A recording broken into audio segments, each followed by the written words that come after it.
നിതീഷ് കുമാറിന്റെ ഗതി അധോഗതിയായത് നമ്മൾ നേരത്തെ ചർച്ച ചെയ്ത വിഷയമാണ്. ദിനംപ്രതി ബി.ജെ.പി. നിതീഷ് കുമാർ ബന്ധം വഷളാകുന്നതിന്റെ സൂചനകൾ ബീഹാറിൽ നിന്നും പുറത്തു വന്നുകൊണ്ടിരിക്കുകയാണ്. ദേശീയ മാധ്യമങ്ങളെ കണ്ട് ബീഹാറിൽ നിലയുറപ്പിക്കുമ്പോൾ നിതീഷ് മൗനവ്രതത്തിലാണ്. പണ്ടും മഹാഗഡ്ബന്ധൻ എന്ന കോൺഗ്രസ് നേതൃത്വത്തിലുള്ള പ്രതിപക്ഷ നിരയെ പറ്റിച്ച് ചാടിപ്പോയ നിതീഷ് കുമാറിനെ വീണ്ടും പ്രതിപക്ഷ ഐക്യത്തിന്റെ വക്താവായി കൊണ്ടുവന്ന തെറ്റ് മാത്രമാണ് ബി.ജെ.പിക്കും നരേന്ദ്രമോദിക്കും എതിരായി ഒന്നിച്ചു നിന്ന പ്രതിപക്ഷ ഐക്യനില ചെയ്തത്. ഒരിക്കൽ ബി.ജെ.പി. തങ്ങളെ അപ്പാടെ വിഴുങ്ങുമെന്ന് കണ്ടാണ് പ്രതിപക്ഷത്തിനൊപ്പം ചേർന്നതെങ്കിൽ ഇക്കുറി സ്ഥാനമാനങ്ങൾ ഉറപ്പിച്ചു നിർത്താനായിരുന്നു നിതീഷിന്റെ കുതുകാൽ വെട്ട്. എന്തായാലും പുറത്തു വന്നുകൊണ്ടിരിക്കുന്ന റിപ്പോർട്ടുകൾ നിതീഷ് കുമാറിന്റെ ആസന്നമായ പതനത്തിന്റെ സൂചനകളാണ് നൽകുന്നത്. എൻ.ഡി.എക്കൊപ്പം ചേർന്ന നിതീഷ് കുമാറിന് പണ്ടേ പോലെ കാര്യങ്ങൾ ഫലിക്കുന്നില്ലെന്ന് നേരത്തെ തന്നെ മാധ്യമങ്ങൾ റിപ്പോർട്ട് ചെയ്തതാണ്. ഭരണവിരുദ്ധ വികാരം ഇരയ്ക്കുന്ന ബീഹാറിൽ തങ്ങൾക്കൊപ്പം നിന്ന് ചീർത്ത ബി.ജെ.പി. ജെ.ഡി.യുവിനെ അപ്പാടെ വിഴുങ്ങുന്നതിന്റെ മുന്നൊരുക്കമെന്ന നിലയിൽ 17 സീറ്റുകളിലാണ് മത്സരിക്കുന്നത്. ജെ.ഡി.യു ആകട്ടെ 16 സീറ്റുകളിലേക്ക് ഒതുങ്ങി. ചിരാഗ് പാസ്വാന്റെ എൽ.ജെ.പി. 5 സീറ്റിലും, ജിതിൻ റാം മാഞ്ചിയുടെ ഹിന്ദുസ്ഥാനി അവാം മോർച്ച 1 സീറ്റിലും, ഉപേന്ദ്ര കുശ്വാഹയുടെ രാഷ്ട്രീയ ലോക് മോർച്ച 1 സീറ്റിലുമാണ് മത്സരിക്കുന്നത്. നിലവിൽ ബി.ജെ.പിക്ക് 17 എം.പിമാരും നിതീഷിന്റെ ജെ.ഡി.യുവിന് 16 എം.പിമാരുമാണ് ഉള്ളത്.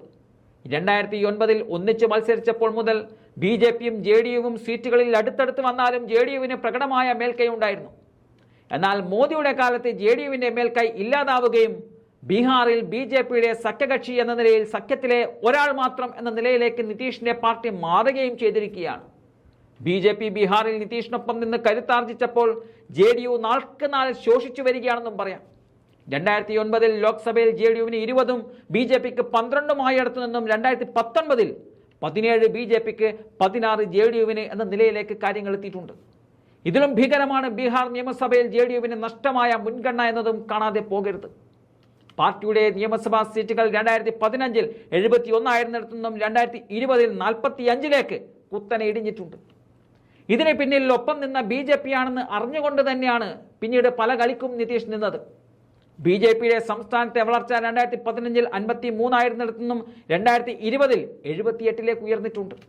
ബീഹാറിലെ വലിയ ഒറ്റക്കക്ഷി ലാലു പ്രസാദ് യാദവിന്റെ ആർ.ജെ.ഡി. ആയിരുന്നിട്ടും ബി.ജെ.പിക്കൊപ്പം ചേർന്ന് നിതീഷ് കുമാർ മുഖ്യമന്ത്രി സ്ഥാനം ഉറപ്പാക്കുകയായിരുന്നു. ജെ.ഡി.യു മത്സരിക്കുന്ന മിക്കവാറും എല്ലാ മണ്ഡലങ്ങളിലും സ്ഥാനാർത്ഥികളെ നിർത്താൻ ലോക് ജൻശക്തി പാർട്ടി നേതാവ് ചിരാഗ് പാസ്വാനെ സ്വാധീനിച്ച ബി.ജെ.പി. നിതീഷ് കുമാറിന്റെ വോട്ട് ഭിന്നിപ്പിച്ചാണ് സംസ്ഥാനത്ത് കൊടികുത്തി വാണത്.